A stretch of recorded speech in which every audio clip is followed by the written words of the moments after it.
اس ماہانہ نشر جو آئندہ ماہ ہوگی اس کے 3-4 دن کے بعد سالانہ محفل درود و سلام 12ویں شب انشاءاللہ عز و جل منعقد ہوگی، اور اس دفعہ کوشش ہوگی کہ انشاءاللہ 1 ارب تک درود پاک کا نذرانہ پیش کیا جائے، تو کوئی محروم نہ ہو، ہر بھائی ہر بہن درود پاک کا ٹوکن ضرور حاصل کرے، کہ حدیث پاک میں ہے کہ کل بروز قیامت ایک گناہگار کو فرشتے گھسیٹ کر جہنم کی طرف لے جا رہے ہوں گے، اور وہ رسول اللہ صلی اللہ علیہ وسلم کو مدد کے لیے پکارے گا، پیارے آقا صلی اللہ علیہ وسلم تشریف لائیں گے اور آپ حکم دیں گے فرشتوں کو کہ اسے میزان عمل پہ لے جاؤ، اس کے نامہ اعمال میں نیکی باقی نہ ہوگی، گناہوں سے بھرا ہوگا۔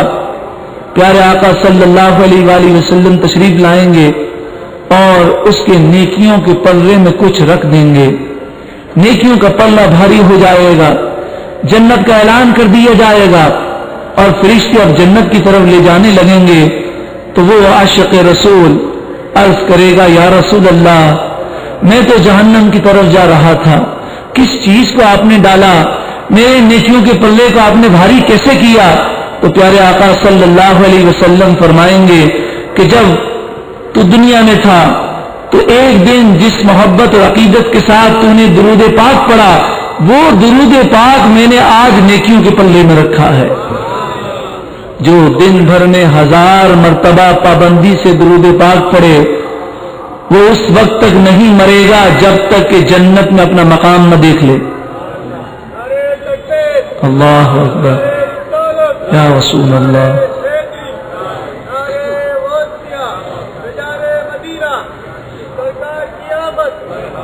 آخر میں یہ عرض ہے کہ آئیے ہم اپنے گناہوں سے سچی پکی توبہ کریں اور اللہ تبارک و تعالیٰ کی بارگاہ میں دعا کریں کہ اللہ تبارک و تعالیٰ ہمیں اسلام کی خدمت کرتے ہوئے زندگی گزارنے کی توفیق عطا فرمائے۔ اپنے ہاتھوں کو بلند کیجیے اور خاص طور پر ہم تجدید ایمان بھی کر لیں کہ بسا اوقات انسان گفتگو کرتے ہوئے جانتے ہوئے یا انجان میں کلمات کفر بک دیتا ہے۔ بسم اللہ الرحمن الرحیم۔ اے اللہ اگر مجھ سے کوئی کفر ہو گیا ہو جان بوجھ کر یا انجانے میں تو میں اس سے سچی پکی توبہ کرتا ہوں۔ لا الہ الا اللہ محمد الرسول اللہ۔ اے اللہ آج تک جو صغیرہ و کبیرہ گناہ مجھ سے ہوئے میں سچی پکی توبہ کرتا ہوں اور آئندہ بچنے کی نیت کرتا ہوں، تو مجھے اس توبہ پر استقامت عطا فرما اور مجھے اسلام کا مجاہد بنا دے۔ آمین آمین بجاہ النبی الامین صلی اللہ علیہ وسلم۔